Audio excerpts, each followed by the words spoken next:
இருதலை கொள்ளியின் உள்ளெரும்பு ஒத்து நினை பிரிந்த விரிதலையேனை விடுதி கண்டாய் வியன் உலகுக்கு ஒரு தலைவா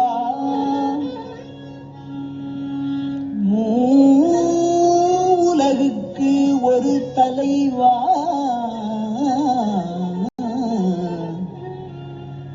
மன்னும் உத்தரகோசமங்கைக்கு அரசே பொறுதலை மூவிலை வேல்வலன் ஏந்தி பொலிபவனே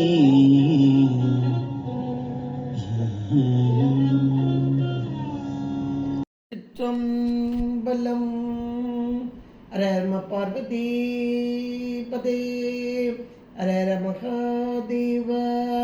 தென்னாடுடைய சிவனே போற்றி, எந்நாட்டவர்க்கும் இறைவா போற்றி. திருச்சிற்றம்பலம். ஒழியான திருமேனி உமைதானம் மிகமேவும் கழியார வரும் யானை கடல் நாழு மரவா மல்லழியாழு மலை தூவும் அடியார்கள் உழமாற வழியாகும் வலிதாய வினை கூட நினையவே. திருச்சிற்றம்பலம். தில்லை குத்தபெருமான் திருவடிகளை சிறமேற்கொண்டு குருமகா சன்னிதானங்கள் பொற்பாதம் பணிந்து அடியவர் பெருமக்கள் பொற்பாதம் பணிந்து இன்றைய திருவாசக சிந்தனையிலே நீத்தல் விண்ணப்பம் என்ற ஒரு அருமையான பகுதியை நாம் சிந்திப்பதற்கு இவருடைய திருவுருளும் குருவருளும் இங்கே நமக்கு கூட்டி வைத்திருக்கிறது. அதில் போன தடவை நம்ம 8வது பாடல் தீர்க்கின்ற ஆறு என் பிழையை நின் சீர் அருள் என் கொல் என்று வேட்கின்ற என்னை விடுதி கண்டாய் விரவார் வெறுவ ஆர்க்கின்ற தார் விடை உத்தர ஓசம் அங்கக்கரசே ஈர்க்கின்ற அஞ்சோடு அச்சம் வினையேனை இருத்தலையே என்பதாக அருமையாக எடுத்து சொன்னார். ஈர்க்கின்ற அஞ்சு அதனோடு ஒடு உருவு சேர்த்து அச்சம் இருக்கின்ற அஞ்சு அப்புறம் அதனால் வரக்கூடிய அச்சம். இது காரண காரியமாக நம்ம வச்சு பார்த்தோம். இருக்கின்ற அஞ்சுனா நமக்கு தெரியும் ஐம்புலன்கள்.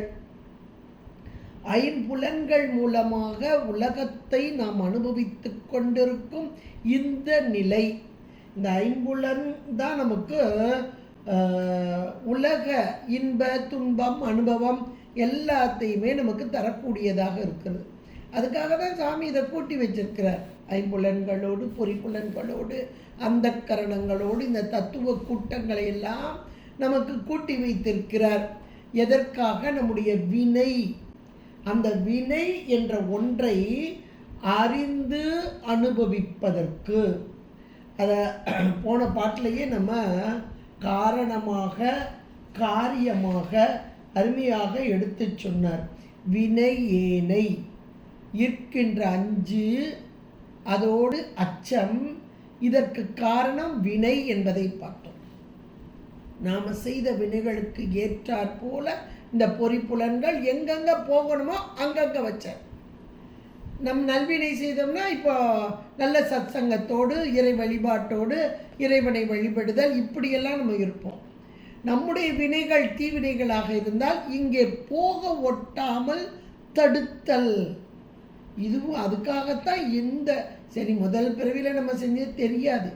இப்போ இந்த சாத்திரங்கள் எல்லாம் படிக்கிறதுனால இந்த தோத்திரங்களில் இது அப்படியே நமக்கு எவ்வளோ ஒரு உண்மையை புலப்படுத்துவதாக மணிவாசக பெருந்தகையார் அப்படியே அனுபவமாக எடுத்து சொல்வது போல். அவருக்கு அந்த நிலை இல்லை.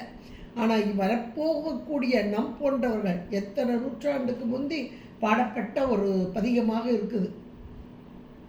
ஆனால் நம் போன்றவர்கள் இன்னைக்கும் நம்முடைய நிலைமையை எடுத்து சொல்வது போல அந்த வார்த்தைகள் எல்லாம் ஐயோ நமக்காக சொன்ன மாதிரி இருக்குது, நமக்காக சொன்ன மாதிரி இருக்குது. நாம் உணர்றதை எல்லாருமே உணர்வீங்க.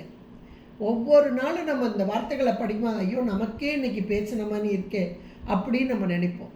அதே போல் இங்கே அருமையாக எடுத்து சொல்கிறார். அதில் இந்த 8வது பாடலில் கடைசியாக இருக்கின்ற 5 அச்சம் என்று பார்த்தோம். இதுக்கு காரணம் எது? வினை அப்படின்னு பார்த்தோம். வினை ஏனை, வினையினால் அப்படின்னு நம்ம பார்த்தோம். அப்போ ஐம்புலன்கள், ஐம்பொறிகளோடு கூடிய இந்த உடல், அந்த ஐம்புல அறிவு, அந்த ஐம்புல அறிவின் மூலமாக இந்த வினை நீக்கம், அதுவும் முற்செய்த வினைக்கு ஈடாக அதில் வரக்கூடிய அச்சம் என்ன வருமோ, எப்படி வருமோ என்ற ஒரு வகையான அச்சம். அதையே இந்த வார்த்தையே, அதாவது இந்த ஈர்க்கின்ற அஞ்சோடு அச்சம் இருக்குல்ல பாருங்க, அதுக்கு காரணம் வினைன்னு பார்த்தோமா.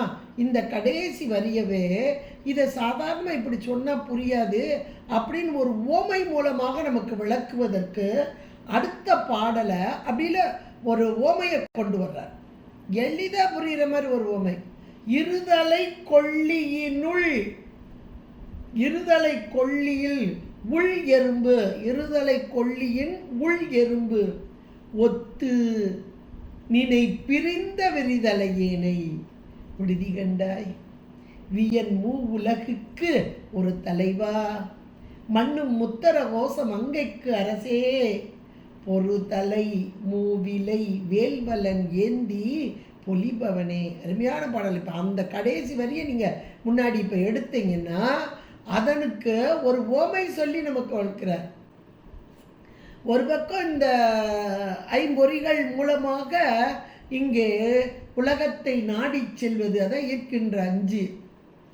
இந்த ஐம்பொறிகள் மூலமாக, ஐம்புலன் வாயிலாக உலகத்தை அனுபவித்தல், அதனால் வரக்கூடிய அச்சங்கள், அச்சம், பயம், என்ன வருமோ எப்படின்ற அந்த பயம். இப்போ இதுக்கு காரணம் வினை. இப்போ இப்படி இருக்கக்கூடிய இந்த ஆன்மா, இப்போ இந்த ஆன்மா எப்படி இருக்கான்? இருதலை கொல்லின்னு சொல்லுவாங்க. நம்ம சாதாரணமாக சொல்லுவோம், எப்பா எருதலை கொல்லி மாதிரி மனசு கடந்து அலப்பாயுது அப்படிமோ. இங்கிட்டும் போக முடியல, இங்கிட்டும் போக முடியல. வீட்லேயே பொதுவாக பாருங்கள், இங்கிட்டு ஒரு பிள்ளைங்க, இங்கிட்டு கணவர் இருந்தால் இவர் கேந்து பேசுகிறதா, இவர் கேட்டு பேசுகிறதா, இவர் மகனுக்கேண்டும் பேசணும், கணவனுக்கேண்டு நடக்கணும். பார்த்தா 2 பேருடைய கருத்துக்கள் முரண்பாடாக இருக்கும். அப்போ தாய்ங்கிற நம்ம இங்கிட்டும் போக முடியாமல், இங்கிட்டும் போக முடியாமல், எப்போ யாருக்கேன்னு பேசுகிறேன்னு தெரியாமல் தவிச்சு போய் கிடக்கிறேன் அப்படின்னு எத்தனை நாள் நம்ம இப்படி யோசிச்சுருப்போம். எத்தனையோ சம்பவங்கள் வரும், எத்தனையோ வரும். அப்போ சொல்லுவோம், இருதலை கொல்லி எறும்பு மாதிரி தவிச்சு போய் கிடக்க, இங்கே பேசுகிறதா அங்கே பேசுகிறதா அப்படி. இதே போல் மணிவாசக பெருந்தகையார் அருளியலில் இருக்கிறார். அவர் இல்லை, நமக்காக இது சொல்லப்பட்டது, அவ்வளோதான். அருளியலில். அப்போ அந்த அருள் நிலையில் அவர் எப்படி சொல்கிறார் அப்படின்னா, இந்த ஒரு எறும்பு, ஒரு மூங்கில் இதுன்னே வச்சுக்கோங்களேன், உள்ளுக்குள்ளே இருக்கும், இந்த மூங்கில் கூடு மாதிரி இருக்கும். அந்த மூங்கில் மரத்துக்குள்ளே எறும்பு கிடக்கும், 2 பக்கமும் தீப்பிடிச்சு எரியும். இப்போ இந்த எறும்பு வெளியே வர மாட்டாமல் தவிச்சு உள்ளேயே எரியும். நான் அப்படி இருக்கிறேனே, எப்படி? இந்த உடம்போடு, இந்த உடம்போடு கூடி இருக்கிறேன். இந்த உடம்பு தத்துவ கூட்டம். அப்போ அந்த தத்துவ கூட்டங்கள் இந்த 5 பொறி புலன்கள் வாயிலாக உலகத்தை நோக்கி ஒரு புறமாக இழுக்க, ஆனால் என்னுடைய மனமோ இறைவா எம்பெருமானே உன்னை விட்டு பிரிந்திருக்கிறேனே என்பதாக இங்கே உள்ளுக்குள்ளே உன்னை விட்டு பிரியாமல் இருக்க வேண்டும் என்ற ஒரு மனக்கலக்கம். பிரிஞ்சிட்டேனே. இவருடைய பாட்டு புற விட்டுடுதி கண்டி தானே இருக்குது. அப்போ பிரிந்த நிலைக்கு வருந்துதல் ஒரு புறம், இன்னொரு புறம் இந்த உலகம் எனக்கு பிடிக்கவில்லை. ஏன்னா எப்போ இறைவனோடு ஒன்றித்து இருக்க, இப்போ நம்ம வாழ்க்கையிலே பாருங்கள், நல்ல கோயிலுக்கு போய் நல்ல நூல்கள்லாம் படிக்க ஆரம்பித்து நல்ல ஒரு நிலைக்கு வரும்போது உலக இவ்வளவு நாள் அனுபவித்த உலகம்தான். நல்லா உண்டு உடுத்து எல்லாவற்றிலையும் அனுபவத்திலே உட்கார்ந்துருந்த நாம இப்போ அதில் ஒரு வெறுப்பு, போதும்பா வேண்டாம், சாப்பாடாகட்டும் அல்லது உடுத்துவதாகட்டும் எல்லாத்துலேயுமே ஒரு வெறுப்பு. அப்போ இந்த வெறுப்பு இது வருதா, இது வருதான்னா ரெண்டும் அட் அ டைம். இதைத்தானே ஒளி இருள் போகுதா, இருள் போய் ஒளி வருதா அப்படின்னா ஒளி வருது இருள் போகுது, ரெண்டும் ஒரே நேரம். இதைத்தானே நம்ம சொல்கிறோம். இதே போல் இங்கே ஒரு 5 புலன்கள், சுவை, ஒளி, ஊறு, ஓசை, நாற்றம் என்ற புலன்கள், அது ஒரு பக்கம் தீ. அந்த புலன்களால் வரக்கூடிய இங்கே இழுத்துக்கிட்டு போகுது எங்கே உலகியல். ஆனால் அது மேலே ஒரு வெறுப்பு தான் வருது, வெறுப்பு தான் இருக்குது. ஆனால் இழுக்குது, வெறுப்பு தான். அப்போ இது இங்கே தீயாக, அந்த புலன்களாகிய தீ ஒரு புறம், இன்னொரு பக்கம் இந்த புலன்கள் வழியாக செய்வதால் வரக்கூடிய அச்சம் ஒரு புறம். ஐயோ இப்படி போகிறோமே, இப்படி போகிறதுனால என்ன நடக்குமோ, எப்படி நடக்குமோ அப்படின்ற ஒரு அச்சம். இதுதான் முதல் பாட்டில் சொன்னது. இப்படி 2 பக்கமும் நெருப்பு எரிய நடுவில் இந்த உடல் தான் ஒரு கட்டை, ஒரு மூங்கில் அப்படின்னு வச்சுக்கிட்டிங்கன்னா உள்ளுக்குள்ளே இருக்க எறும்பு 2 பக்கம் இப்படி இருக்குது. இந்த எறும்பு மாட்டிக்கிட்டு தவிக்குது. அதே போல் உடம்புக்குள்ளே இருக்கக்கூடிய ஆன்மா ஒரு புறம் இப்படி, ஒரு புறம் இப்படி இருக்கின்ற 5 ஒரு புறம், அச்சம் ஒரு புறம், 2 புறமாக எரியும் கொல்லியாக. இப்போ 2 பக்கமும் துன்பம் வர வர வர வர இறைவா உன்னை நான் அடைய வேண்டும் என்று உள்ளுக்குள்ள. அப்போ தப்பித்தல் அப்படின்றது என்ன அப்படின்னா இறைவனோடு ஒன்றித்தல். அப்போ இறைவனோடு ஒன்றிக்க வேண்டும். அந்த ஒன்றுதலுக்கு வழி இல்லாமல், ஐயோ வெளியே ஒன்றை அடையணும்னு நினைக்கிறேன், என்னால் முடியலையே, 2 பக்கமும் நெருப்பு எரியுது அப்படின்னு இருதலை கொள்ளியின் உள் எறும்பு ஒத்து. நல்ல அருமையான ஒரு ஓமையை சொல்கிறார். அப்படி ஒத்து எப்படி இருக்கா, நின்னை பிரிந்த விரி தலையனை. அடுத்த வார்த்தை போடுறார். எதுக்காக இந்த துன்பம் அப்படின்னா, உள்ள இருக்க எறும்புக்கு துன்பம் வருது. அந்த துன்பத்திற்கு காரணம் என்ன? உள்ள எறும்பு மாட்டிக்கிட்டு, 2 பக்கம் நெருப்பு, உள்ள எறும்பு மாட்டிக்கிட்டு. அப்போ எறும்புக்கு இப்போ துன்பம். எதனால துன்பம்? இந்த நெருப்பு எரிய எரிய எரிய என்ன மாதிரி சூடு உடம்புக்கு பிடிக்கும் பார்த்தீங்களா, அதனால வரக்கூடிய துன்பம். இப்போ அதே போல துன்பத்தை இந்த ஆன்மா அனுபவிக்குது. இது துன்பம் என்று எப்போ ஆன்மா நினைக்கும்? இதை கொஞ்சம் இந்த இடத்த நீங்கள் கொஞ்சம் சிந்திச்சு பாருங்கள். அதாவது உடம்பு கொடுத்ததே இந்த உலக அனுபவத்திற்கு. என உலகத்தை அனுபவித்து வினையை கழித்தல் அப்படின்றதுக்கு தான் சாமி போட்டிருக்கார். ஆனால் இந்த உலக அனுபவம் முதல்ல ஒரு கட்டத்தில் சகலவர்க்க ஆன்மாக்களாகிய நமக்கு இன்பத்தை தரக்கூடியதாக இருக்கும். இது துன்பம்தான், ஆனாலும் கூட அதை அனுபவித்து அப்படி இன்பமாக அனுபவிச்சுட்டு கிடப்போம். எங்கள் ஆசிரியர் அடிக்கடி சொல்லுவாங்க, ஆஸ்பத்திரியில் இருந்து சந்தோஷமாக குதியாட்டம் போடுறது நம்ம தான் அப்படின்னு. இது ஒரு ஆஸ்பத்திரி அப்படிம்பார். உலகம் நமக்கு கொடுக்கப்பட்ட ஹாஸ்பிட்டல் எதுக்கு? நோய் தீர்ப்பதற்கு. அதை நம்ம உணரலை. நம்ம நோயில் இருக்கோம், ஆஸ்பத்திரியில் இருக்கிறோன்றத உணரலை. சின்ன பிள்ளைங்க பாருங்கள், அது உணராது. கொஞ்சம் நல்லா இருந்தால் நீ நல்லா துருன்னு விளையாடும். இல்லை நீ படு நம்ம தான் சொல்லுவோம். அது பாட்டுக்கு விளையாண்டுக்கிட்டு இருக்கோம். அதுக்கு அந்த நோயுடைய தன்மை தெரியாது. அதே போல் நம்ம இருக்கோம். ஆனால் இது நோய், இதற்குரிய இடம் இது. இந்த புலன்கள் வாயிலாக இப்படி திரிகிறோமே அப்படின்ற ஒரு உணர்வு எப்போ வரும் அப்படின்னா, என்றைக்கு ஆச்சான் வந்தாரோ, இறைவன் உணர்த்த. இது ஏன்னா 8ஆம் திருமுறை. 8ஆம் திருமுறை என்பது இங்கே 8ஆம் சூத்திரத்திற்கு ஒத்தது. 8ஆம் சூத்திரத்தில் அந்த ஆன்மாவுக்கு இறைவன் ஆச்சானாக குருவாக உணர்த்தி விடுகிறார். உணர்த்திய மாத்திரத்திலே தான் இந்த ஆன்மா இந்த கூட்டுக்குள். என இதெல்லாம் எப்படி அப்படின்னா, தத்துவ ரூபம், தத்துவ தரிசனம். இந்த உடம்பு என்பது கூடு, 5 பொறிகளோடு கூடியது, ஜடப்பொருள். இதற்குள் மாட்டிக்கொண்ட எறும்பை போல ஒரு மூங்கில் தண்டுக்குள்ள மாட்டிக்கிட்ட எறும்பை போல இந்த ஆன்மா தவித்து கொண்டிருக்கிறது.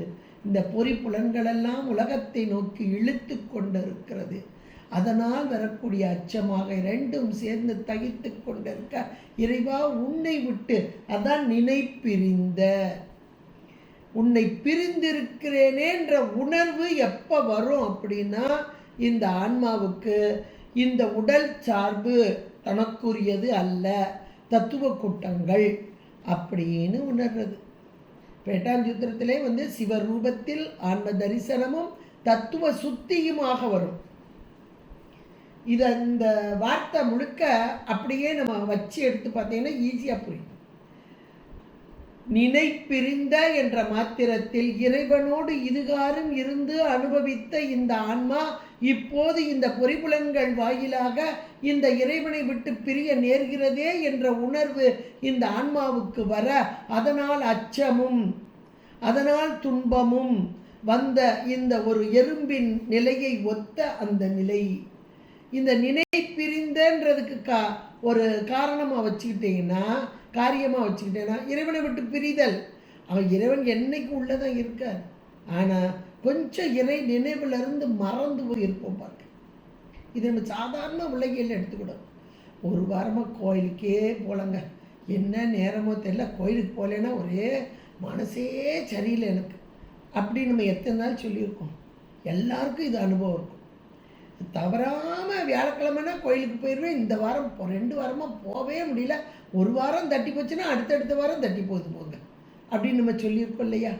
அப்போ அந்த நேரம்லாம் தொடர்ச்சியாக அந்த ஒரு செயலை செய்யும்போது அதில் ஒரு தடைன்னு ஒன்று வருது பாருங்கள்.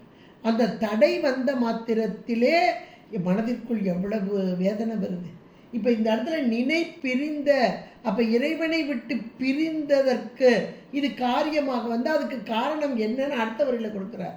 விரிதலையேன், நான் எப்படி இருக்கிறேன்னா உன்னை விட்டு பிரிஞ்சதுக்கு காரணம் என்ன தெரியுமா?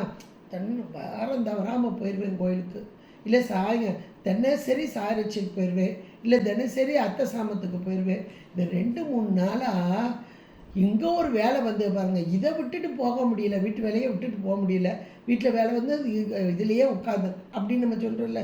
அப்போ வேறு ஒரு நமக்கு ஒரு உலகியல் வேலைகள் வர இந்த வழிபாடு கொஞ்சம் தடைப்படுகிறது. அதுதான் நினைப்பிரிந்த, அதாவது இறை நினைவிலிருந்து கொஞ்சம் பிரிந்து வருதல். அதற்கு காரணம் என்ன? விரிதலையேன். விரிதலைன்னா தலையை வச்சு போடுறது அப்படிலாம் கிடையாது. தலை என்பது இங்கே அறிவு. என்சான் உடம்புக்கு சிரசே பிரதானம்.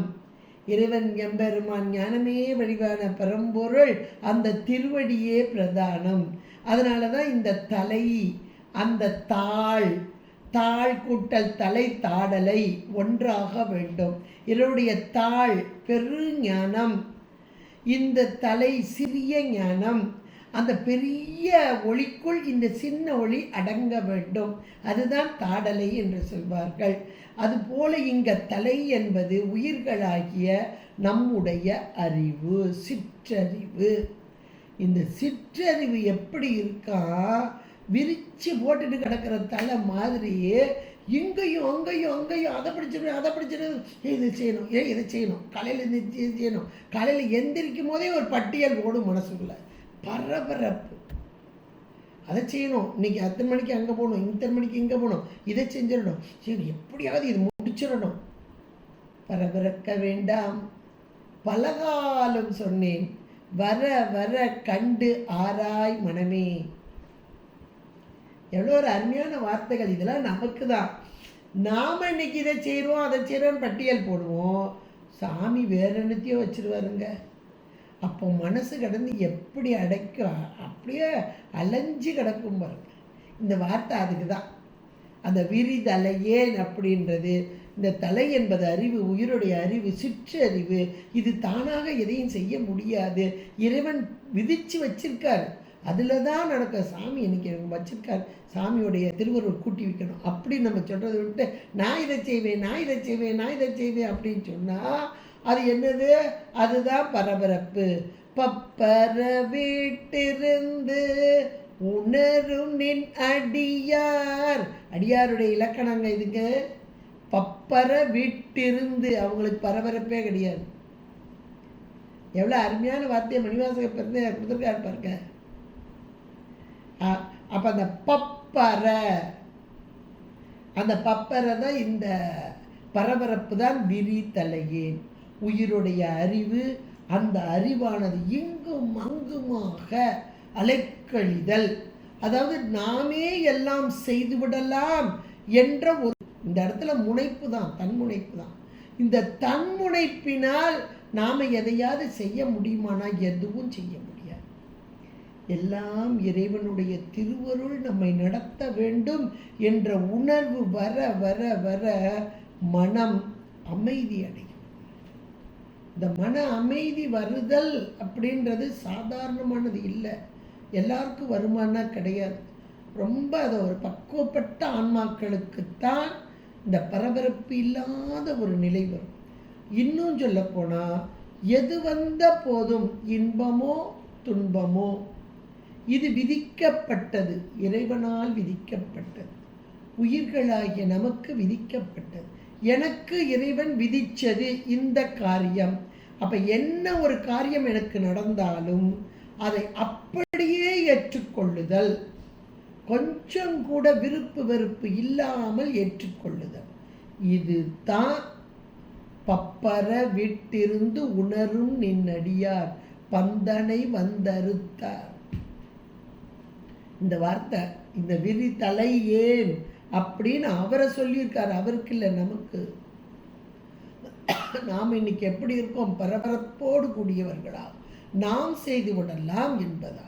அப்ப இறைவன் நடத்தும் காரியங்களை ஏற்றுக்கொள்ளும் மனப்பக்குவம் நமக்கு என்றைக்கு வருகிறதோ அன்றைக்கு இறைவன் நம்மை ஆட்கொண்ட தன்மை, இறைவன் நம்மோடு உடனாக இருக்கிறார், நம்மை செலுத்துகிறார், எல்லா காரியங்களும் நம் பொருட்டாக நமக்காக என்ற உணர்வெல்லாம் மேலோங்கி நின்றும். இந்த பரபரப்பு அடங்கிய, அதான் இந்த இடத்துல அருமையான ஒரு வார்த்தை, நின்னை பிரிந்ததற்கு காரணம் விரிதலையனாக நான் இருக்கிறேன். அந்த விரிதலையனாக இல்லை என்றால் நின்னை பிரிய வேண்டிய அவசியமே கிடையாது. அதைத்தான் நின்னை பிரிந்த விரிதலையேனை, அருமையான வார்த்தை, அப்படி எழுதி வச்சுக்கோங்க. இறைவனை விட்டு ஒரு காலம், அதாவது இறை நினைவில், இறைவன் நம்ம விட்டு பிரிய மாட்டார், இறைவன் நம்ம விட்டு பிரிய மாட்டார். என்றைக்கு உயிர்களோ அன்றைக்கே இறைவனுடைய கலப்பு, அது அத்துவித கலப்பு அப்படின்னு நம்ம சொல்கிறோம், அது உடனாக இருக்குது. ஆனால் இறைவனோடு ஒன்றித்த உணர்வு இந்த ஆன்மாக்கள், அந்த ஆன்மாக்கள் அப்படியே இறைவனோடு ஒன்றித்து அடங்கி இருக்கும் உணர்வு இருக்கு பாருங்க, அது ஒரு பக்குவ நிலையில் தான் வருகிறது. அப்போ அந்த இறைவனோடு ஒன்றித்தலைத்தான் இங்கே சொல்கிறார். அதுலேயும் நம்ம 8ஆம் சூத்திரம், குரு வந்தால்தான் நான் யார் என்ற கேள்விக்கே தெரியும். இப்போ இந்த குரு வந்து உணர்த்தும் போது தான் இந்த நினைப்பிரிந்த நிலையும் இருக்கு. ஆகா, என்னுடைய எண்ணங்கள் எல்லாம் தன்முனைப்பில் நிற்கிறது, அதனால் நின்னை பிரிந்த நிலையும் எனக்கு இருக்கிறது என்ற உணர்வு மேலிடும். இல்லைன்னா அந்த உணர்வு கூட வராது. அது அத்தனையும் அறியாமை. ஆணவம் என்பது என்ன அப்படின்னா, நம்முடைய சாத்திரம் மிக தெளிவாக சொல்கிறது அறியாமை. இது தவறு என்பதே எனக்கு தெரியாது. நம்ம இப்படி பரபரப்பாக செய்கிறோம் பாருங்க காரியங்கள், நான் செஞ்சிருவேன், இது எனக்கு தவறுனே தெரியாது, உணர்த்தப்படாது. அந்த உணர்த்தப்படாத நிலைக்கு காரணம் என்னுடைய ஆணவ மலம். இப்போ பாட்டில் நம்ம வினையேன் அப்படின்னு சொல்லி படித்தோம். நம்ம இருக்கின்ற அஞ்சொடு அச்சம் வினையேன் அப்படின்னு படித்தோம். அது காரணம் வினை பார்த்தோம். அந்த வினைக்கு காரணம் எது? ஆணவ மலம் தானே. அப்படியே நீங்கள் கொண்டு கூட்டி பாருங்கள், ஆணவ மலம் தானே. வினைக்கு காரணம் எது? ஆணவ மலம். இப்போ இந்த ஆணவ மலத்தின் காரியம்தான் இங்கே உணராத தன்மை. இப்போ உணரும் தன்மை, இறைவனை விட்டு பிரிந்தேன் என்ற உணர்வு வருகிறது என்றால், இப்போது இறை அருள் கூடி நின்ற அந்த நிலை, ஆச்சான் குருவாக வந்து உணர்த்தும் போதுதான் இறைவனை விட்டு பிரிந்திருக்கிறேனே என்ற உணர்வே வரும். இந்த இடத்துல நினை பிரிந்த விரிதலையேனை அப்படின்னு அழகா இந்த ஆன்ம பக்குவத்தை எடுத்து சொல்லி, ஆன்ம பக்குவத்திலையும் குரு வந்து சொன்ன மாத்திரத்தில் கூட இந்த உணர்வு நமக்கு மேலோங்கி வர வேண்டும். அப்போ அந்த உணர்வு தருவது யார் என்றால் இறைவன் தான், உள்ளிருக்கும் இறைவன் தான் நம்மை வழி, ஏன்னா உள்ளுக்குள்ளே எறும்பு மாட்டிக்கிட்டு 2 பக்கம் எரியுது. இன்னொருத்தர் வந்து தான் அந்த எறும்பை வெளியே எடுத்து போட முடியும். எறும்பாக வெளியே வர முடியாது. இதே போல் இந்த உடம்புக்குட்டுக்குள் அகப்பட்டு கொண்டேன், இந்த உணர்வுகளோடு கூடியிருக்கிறேன், உன்னை பிரிந்து இருக்கிறேன், இப்போ நான் உன்னோட சேரணுமே அப்படின்னா என்னால் சேர முடியுமானா என்னுடைய அந்த விரித்தலை என்பது அந்த சிற்றறிவானது தன்முனைப்போடு கூடியிருக்கிறது. இது என்னால் நீக்க முடியுமானா முடியாது. மயங்கி கிடக்கிறவன் தானாக எந்திரிக்க முடியாது. யாராவது ஒருத்தர் தண்ணியை தெளித்து எழுப்பிவிடணும். அதைத்தான் சொல்கிறார். விடுதி கண்டாய், இப்போ இந்த நேரத்தில் நீ விட்டுறாதப்பா. எவ்வளோ அருமையான வார்த்தை பாருங்கள். இதை அப்படியே கொண்டு கூட்டி எடுத்தீங்கன்னா கண்ணீர் வந்துடும். சாமி இந்த நேரத்தில் என்னை விட்டுறாதப்பா. விடுதி கண்டாய், நீ விடமாட்டேன்னு தெரியும். அவர் சொல்லும் போதே விடுதி கண்டாய்னா நீ என்னை விடமாட்ட, இந்த நேரத்தில் விடமாட்ட. நான் உங்கூட இருந்து அனுபவிச்சுட்டேன். எதை அனுபவிச்சுட்டேன்? இன்பத்தை அனுபவிச்சுட்டேன். இன்பத்தை அனுபவித்தவர்கள் தான் இந்த வார்த்தையை சொல்வார்கள். அதாவது இறை இன்பத்தை அனுபவித்தவர்கள். இன்னும் இதை எளிமையாக உங்களுக்கு ஓமையில் சொல்லணும்னா, சில வீடுகளில் பாருங்கள், பிள்ளைங்க நம்ம வீட்டில் ஏதாவது பண்டை வச்சுருப்போம். ஐயோ இந்த பிள்ளை நல்லா சாப்பிடும், பணியாரம்னா நல்லா சாப்பிடும் அப்படின்னு சொல்லிட்டு பணியாரம் போட்டு வச்சுருப்போம், ஆசையாக போட்டு வச்சுருப்போம். போமா வேண்டாம் அப்படின்ட்டு உட்காந்துருப்போம். சரி வெளியே யார் வீட்டுக்காவது கூப்பிட்டு போவோம். அவங்க பாருங்கள் அன்றைக்கி பணியாரம் போட்டுப்பாங்க.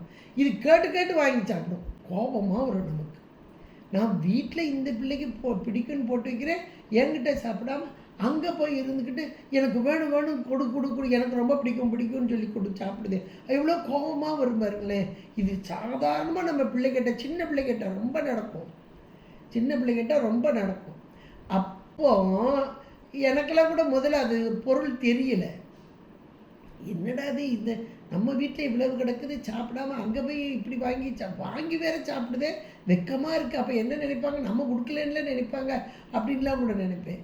அப்போ தான் இன்னொரு ஆள் சொல்லிச்சு பக்கத்தில் இருந்து, அப்படி இல்லை, இது ருசி கண்ட பூனை, நல்லா சாப்பிட்டு பழகுனது, இங்கே இருந்தால் எப்பவும் சாப்பிட்டுக்கலாம், வெளியே வந்து அங்கேயும் எப்படி அதை சாப்பிடணும்னு நினச்சி சாப்பிடும். இந்த ருசி அறியாத பூனைன்னா இதை சாப்பிடாது. இந்த ருசி, அந்த பணியாரம்னா அந்த ருசியை அறிந்த பூனை அதனால் கேட்டு வாங்கி சாப்பிடுது. அதே போல் இது அந்த ஓமையை எடுத்துக்கிட்டிங்கன்னா இது ஈஸியாக புரியும். இறைவனோடு இருந்து அனுபவித்த அந்த இன்பம், அதை பிரிய முடியுமா? இந்த பொறிபுலன்களோடு கூடிய உடம்பு இருக்குது, அது இங்கே உலகத்தை நோக்கி இழுத்தாலும் அங்கே போக மனசு இல்லை. அது மேலே ஒரு வெறுப்பு. இறைவா உன்னை விட்டு நான் பிரியக்கூடாது, என்னுடைய இந்த சிற்றறிவினால் இந்த மயக்கம் வரக்கூடாது, என்னை விட்டுறாத. நல்ல ஒரு வார்த்தை. விடுதி கண்டாய் அப்படின்னு ஒரு வார்த்தையை போட்டார். விடுதி கண்டாய்ன்னு ஒரு வார்த்தை, நீ விட்டுற மாட்ட அப்படின்னு ஒரு சொல்ல நம்ம இந்த இடத்த பொருளை எடுத்துக்கிட்டா விடுதி கண்டான்னு தான் சொல்லியிருக்கார். என்னை விட்டுறாதன்னு சொல்லிட்டார். ஆனால் நீ விட மாட்ட அப்படின்றதுக்கு, இப்போ விடமாட்டேன்றது நல்லா இவருக்கு தெரியுது. சாமி விட மாட்டார் அப்படின்றது தெரியுது. அப்போ விடமாட்டார் அப்படின்றதுக்கு ஒரு காரணம் வேணும் இல்லையா? இது காரியம், இவர் விடமாட்டான்றது காரியம். அப்போ அதுக்கு ஒரு காரணம் வேணும் இல்லையா? அதுக்கு சொல்கிறாரு சாமி எப்படிப்பட்டவர்ன்றது அடுத்த வார்த்தையை சொல்கிறார். வியன் மூவுலகுக்கு ஒரு தலைவா. நீ விடமாட்ட, ஏன் தெரியுமா? இந்த ஒரு உலகம் இல்லை, 3 உலகம். அது மேல் உலகம், கீழ் உலகம், பாதாள உலகம், இப்படியெல்லாம் இருக்குது. இப்போ நம்ம இருக்கிறது பூ உலகத்தில் இருக்கிறோம். அப்போ வியன் மூ உலகம்னு அப்படி அழகாக ஒரு வார்த்தையை போட்டார். அந்த வியன் மூ உலகம்னா பெரிய பறந்து விரிந்த வியன்னா அந்த ஒரு உரிச்சொல் வந்து இந்த கடி இதெல்லாம் வரும் பார்த்தீங்களா, உரு நனி கடியெலாம் வரும். அது வந்து பெரிய மிகுதியான அந்த மிகுதியை உணர்த்துவதற்காக வரக்கூடிய உரிச்சொல்லாக இங்கே அமைந்துள்ளது. அப்போ இந்த இடத்துல பறந்து விரிந்த அந்த 3 ஒரு உலகம் இல்லை, 3 உலகத்திற்கும் வியன் மூவுலகுக்கு ஒரு தலைவா, நீ ஒருவன் தான் தலைவன். ஒருவன் என்னும் ஒருவன் காண்க, இவன் ஒருவனே பரம்பொருள். இந்த நிலையை அப்படி நினச்சி பார்த்தாலே நமக்கு பதி இவனே, எல்லா பசுக்களும் சேர வேண்டிய பதி இவனே, ஒரு தலைவனே. அப்ப இந்த ஒரு தலைவன் எல்லா உலகுக்கும் தலைவன். ஆனால் இந்த உத்தரகோச மங்கை இந்த இடத்திலே மண்ணுகின்ற தலைவன். இந்த ரெண்டையும் சேர்த்து வச்சு பாருங்க. எல்லா உலகத்திற்கும் ஒரே தலைவன். அப்ப அந்த ஒரே தலைவன் இந்த உத்தரகோச மங்கை என்ற தலத்தில் நிலை பெற்று இருக்கும் அரசன் அப்படின்றத அழகா எடுத்து சொல்றார். அப்ப இதனுடைய ஆழ்ந்த பொருள் என்ன அப்படின்னு பார்த்தா, இறைவன் எம்பெருமானின் அந்த 8 குணங்கள், அந்த 8 குணங்கள்ல பெரு வியாபகமாக பேராற்றலும் பேரறிவும் கொண்ட சுதந்திர தன்மையும் கொண்ட, இது 8 குணங்களை நம்ம பொருத்தி பார்த்துக்கலாம். அப்ப பெரு வியாபகமான அந்த பொருள், இந்த பொருளுக்குள் எல்லாம் அடக்கம். அப்ப அவன் தானே தலைவன், எல்லா பொருளையும் தனக்குள் கொண்ட தலைவன். இன்னும் சொல்ல போனா, அப்ப அந்த வியாபகம்ன்ற சொல்லுக்கு எல்லா பொருளையும் தனக்குள் கொண்டது மட்டுமல்ல, எல்லா பொருளுக்குள்ளும் ஊடுருவி இருக்கும் தலைவன். அப்ப இப்ப அறிவு பொருளாகிய நாம, இப்ப நம்மளை தானே சொல்றாரு இவரு, உயிர்கள். அந்த உயிர் தானே இந்த எறும்பா வருது, இருதலை கொள்ளி எறும்புன்னு. இப்போ உயிர்கள், உயிருடைய அறிவு, அதுதான் விரிதலைன்னு சொன்னார்ல. அப்ப அந்த உயிருடைய அறிவில் கலந்து, ஆனால் கடந்து, தனக்குள் கொண்டு, இந்த உயிர் அறிவுக்குள்ளும் புகுந்து. எவ்வளோ ஒரு அருமையான பொருள் இந்த இடத்துல. இந்த ஒரு மூவுலகுக்கும் ஒரு தலைவா, எல்லாவற்றையும் உனக்குள் கொண்டவன் நீ, எல்லா பொருளிலும் கலந்து கடந்து இருப்பவன் நீ, ஒரு தலைவா. ஆனால் இந்த உத்தரகோச மங்கை என்ற தலத்திலே மண்ணி நிலை பெற்று இருப்பவனும் நீயே என்பதை அழகாக இங்கே சொல்லி, இதுதான் காரணம். அதனால காரியம் என்ன அப்படின்னா, என்ன விடமாட்ட விடுதி கண்ட, எல்லாவற்றிலும் நிறைந்திருக்கும் பொருள் நீ, கருணை வடிவானவன் நீ, அதனால் நீ என்ன விடமாட்ட அப்படின்னு அழகா கொண்டு வர்றார். இன்னும் சொல்றார், வியன் மூவுலகுக்கு ஒரு தலைவா, மண்ணும் உத்தரகோச மங்கைக்கு அரசே அப்படின்னு ஒரு வார்த்தையை சொன்னார். இறைவனை பற்றியதான அந்த பெருமைகளை அப்படி எடுத்து இயம்பினார். தன்னுடைய சிறுமையையும் இறைவனுடைய பெருமையையும் அப்படி பட்டியல் போட்டுட்டு வர்றார்.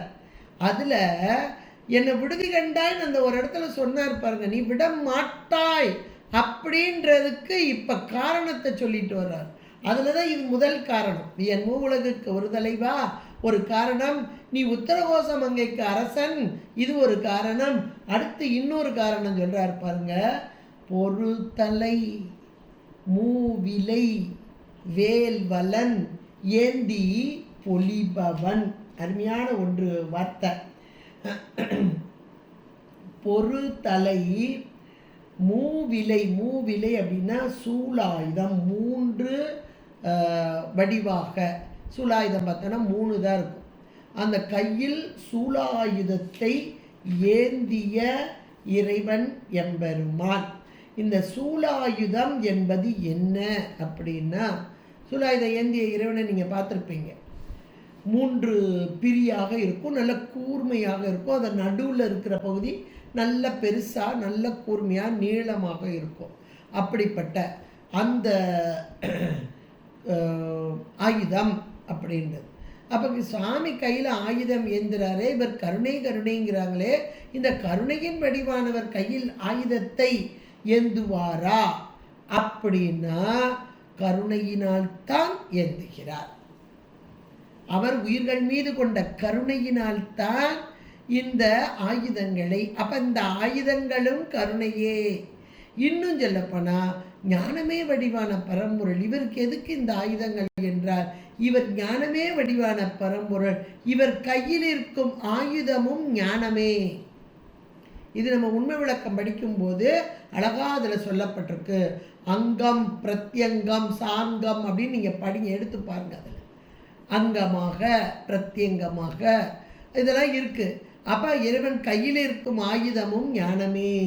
அப்போ இந்த வேல், இந்த மூவிலை வேல் அப்படின்னு வந்திருக்கு, அதாவது சூலாயுதம், இது எப்படி ஞானம் அப்படின்னு அடுத்த கேள்வி நமக்கு வரலாம்.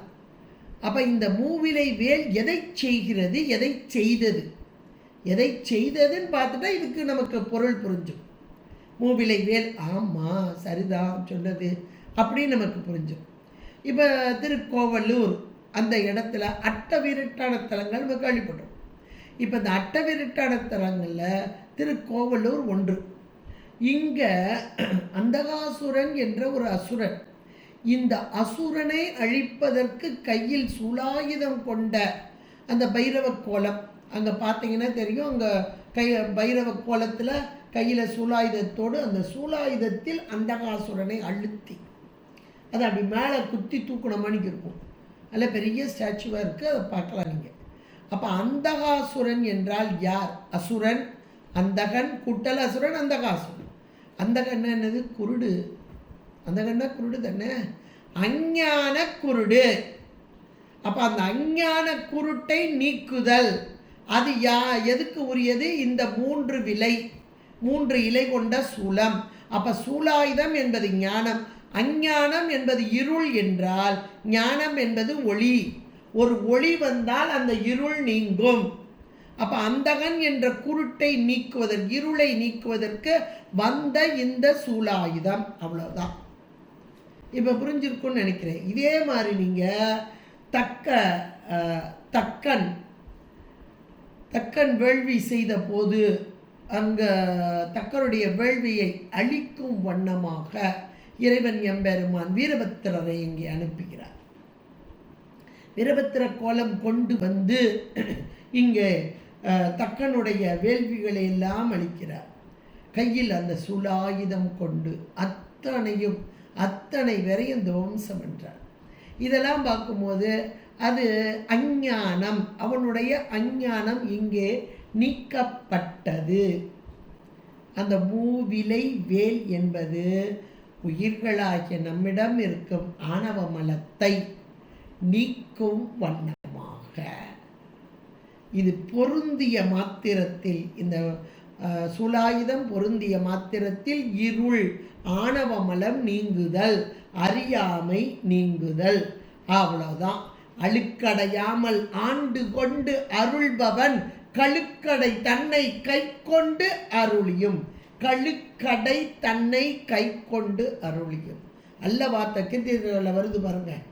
அப்போ கையில் சுலாயுதம் கொண்ட இறைவன், இது பைரவ கடவுளாக வர்றாரு, வந்து அந்த சூழனை இப்பவும் இந்த காசிலெல்லாம் பார்த்தீங்கன்னா கையில் பைரவர் வச்சிருக்கிறது, பைரவ கோலம் இருக்குது. அப்போ அந்த பைரவரை கும்பிட்டாதான் காசிக்கு வந்த புண்ணியம் முழுமையாக நமக்கு கிடைக்கும் அப்படின்லாம் சொல்லுவாங்க. நம்ம போய் பைரவரை போய் கும்பிட்டுட்டு வரோம். கையில் சூலாயுதத்தை வச்சுருப்பாரு பாருங்க. அந்த சூலாயுத நுனி லேசாக பட்டாலே இந்த உயிர்களுடைய அஞ்ஞானம் நீங்கும், அவ்வளோதான்.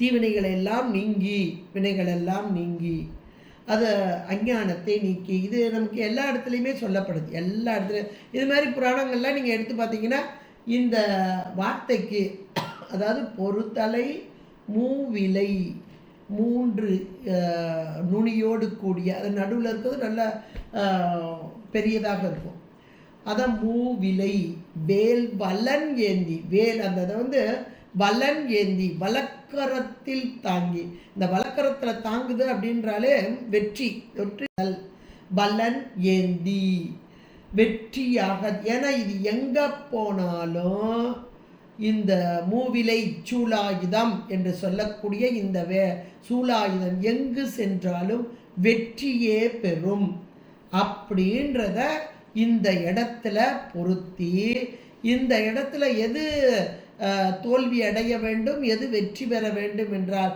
அஞ்ஞானம் என்ற இருள் தோல்வி அடைய வேண்டும், நீங்க வேண்டும். ஞானம் என்ற ஒளி நிலை பெற வேண்டும். அதற்காகத்தானே இந்த மூவிலை வேல் பலன் ஏந்தி பொலிபவன். பலன் ஏந்தி பொலிதல் அப்படின்னா கையில எப்பவும் சுலாயுதத்தை ஏந்திய வண்ணமாக இருக்கிறான் என்றால் நீ கையில சுலாயுதம் வச்சிருக்க, அதனால இந்த இருளாய் ஆணவமலமாகிய இருள் என்னை பற்றி இருந்தாலும் நீ நினைச்சேன்னா ஒரு நிமிஷத்துல அதை மாத்திட்டு போயிடலாம். அதனால என்னை விட்டுற மாட்டேன், விட மாட்டாய் என்பதுதான் பொருள். விட்டுடுதி கண்டாய் என்று அவர் சொல்வதனுடைய பொருள் நீ இவ்வளவு, இது ரெண்டுமே நமக்கு காரணமாக சொல்றார். இந்த கீழே இருக்கிற வரியை பாருங்க, 4 வரியும் பார்த்தீங்கன்னா, வியன் மூவுலகுக்கு ஒரு தலைவா, நீ தலைவன் அடிமைகளை எல்லாம் காக்கணும். இப்போ நாங்கள் இப்படி இருதலை கொல்லி எறும்பாக கடந்து துன்பப்பட்டு கிடக்கோம். இந்த துன்பத்துக்கெல்லாம் காரணம் இந்த 5 புலன்களோடு கூடி இருந்து அச்சம், அப்படி நடுக்கத்தோடு உட்கார்ந்துருக்கோம். என்ன நடக்குமோ என்று பயந்து நடுங்கி கொண்டு இருக்கிறோம். இதுக்கெல்லாம் காரணம் எங்களுடைய வினைகள். இந்த வினைகளுக்கு காரணம் அந்த ஆணவ மலம். அந்த ஆணவ மலம் என்ற இருளை நீக்குவதற்கு தகுதி உடைய ஒரே ஆள் நீதான். நீதான் தலைவன். வியன் மூவுலகுக்கும் ஒரு தலைவன் நீயே. அப்படிப்பட்ட தலைவனாக உயிர்கள் எல்லா உயிர்களின் தலைவனாக இருக்கக்கூடிய நீ இந்த விரி தலையனாக இருக்கிறேன். அப்ப விரித்தலை என்பது இங்கே பரபரத்த எண்ணங்களோடு கூடி இருக்கும் இந்த ஆன்மா. இந்த விரித்தலையனாக இருக்கக்கூடிய இந்த உயிர்களாகிய நாங்கள் இவ்வளவு துன்பத்தில் இருக்கிறோமே, இந்த துன்பத்தை நீக்க வேண்டியது உன்னுடைய கடமை அல்லவா? இந்த துன்பத்தை உன்னை தவிர யாரும் நீக்க முடியாது. அந்த இறைவனை தவிர வேறு யாரும் நீக்க முடியாது. ஏன்னா இறைவனுக்கு மட்டும்தான் அந்த தகுதி இருக்கு. என்ன தகுதி இருக்குன்னு அடுத்து பட்டியல் போடுறார். வியன் மூவுலகுக்கும் ஒரு தலைவா, மண்ணும் உத்தரகோச மங்கைக்கு அரசே அப்படின்னு அப்படி பட்டியல் போடுறார். அது மட்டுமா, ஒரு தலை மூவிலை வேல் வலன் ஏந்தி பொலிபவனே. இந்த மூவிலையை கையில் நீ கொண்டதால் இந்த உயிர்கள் எங்களுடைய ஆணவ மலத்தை, ஆணவ இருளை எங்களிடமிருந்து நீக்கி, பரபரப்பை நீக்கி, வினையின் காரணமாக வந்த இந்த பரபரப்பு, ஆணவ மலத்தின் காரணமாக வந்த இந்த பரபரப்பு, இதை நீக்கி எங்களுக்கு அருள் புரிய வேண்டும் அப்படின்னு சொல்றது போல, நீ புரிவாய்னேன்ற விடுதி நீ விட்டுற மாட்டப்பா அப்படின்ற மாதிரி ஒரு அருமையான ஒரு ஓமையும் இங்கே கொடுத்து, அந்த ஓமை மூலமாக உயிர்களாகிய நாம் உய்வு அடைய முடியும். இந்த இறைவனோடு ஒன்றித்து இருந்தால் உய்வு அடைய முடியும் என்பதையும் இங்கே அருமையாக நமக்கு இந்த பாடல் மூலமாக அருமையாக எடுத்து சொல்லி இருக்கிறார். அப்படின்னா எவ்வளோ ஒரு அனுபவம் பாருங்க. இதெல்லாம் அனுபவ பாடல், அனுபவிச்சு சொன்னது. அவருக்கு அந்த நிலையில், அவர் அந்த நிலையை தாண்டிட்டார். ஆனால் நம் போன்றவர்கள், பின்னாடி வரக்கூடிய நம் போன்றவர்கள் இது போன்ற ஒரு நிலையை அனுபவிக்கும் நேரம் காலம்லாம் வரும். அது வினையினால் வரும். அதிலிருந்து அவர்களை நீ காப்பாற்ற வேண்டும் என்று நமக்காக மணிவாசக பெருந்தகையார் இறைவனிடம் வைக்கக்கூடிய இந்த விண்ணப்பம், இதுதான் நீத்தல் விண்ணப்பம். இறைவனிடம் வைக்கும் விண்ணப்பம் தாங்க இது. எப்பா நீ விட்டு விடுதி கண்டாய், ஏன்னா நீ தலைவன், நீ எங்களுக்கெல்லாம் காவலன், நீ ஒரு தலைவன், ஒருத்தந்தான் நீ தலைவன், அதனால் நீ என்னை விட்டுற மாட்டேன்ற அந்த விண்ணப்பத்தை இங்கே நம் பொருட்டாக வைக்கிறார் என்றால் அருமையான ஒரு பாடலாக அமைந்துள்ளது. இந்த விரிதலை, இந்த வார்த்தைகள் எல்லாம் ஹைலைட்டான வார்த்தைகள். இதையெல்லாம் மனதில் ஆழமாக கொண்டு மீண்டும் மீண்டும் சிந்தித்து பார்த்தால் இதனுடைய ஆழ்ந்த உட்கடையான ஒரு பொருள் நமக்குள் அப்படியே உள்ள ரீங்காரம் இட்டு கொண்டிருக்கும். அருமையான திருவாசகத்தில் நீத்தல் விண்ணப்பத்தில் 9வது பாடலாக அமைந்த அருமையான ஒரு பாடலை சிந்திப்பதற்கு இறைவனுடைய திருவருளும் குருவருளும் இங்கே கூடி நமக்கு அருள்பாலித்த தன்மையை நினைந்து போற்றி உங்களிடமிருந்து விடைபெறுகிறேன். நன்றி, வணக்கம். திருச்சிற்றம்பலம்.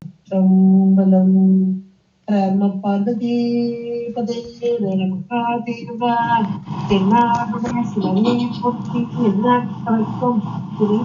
போற்றி.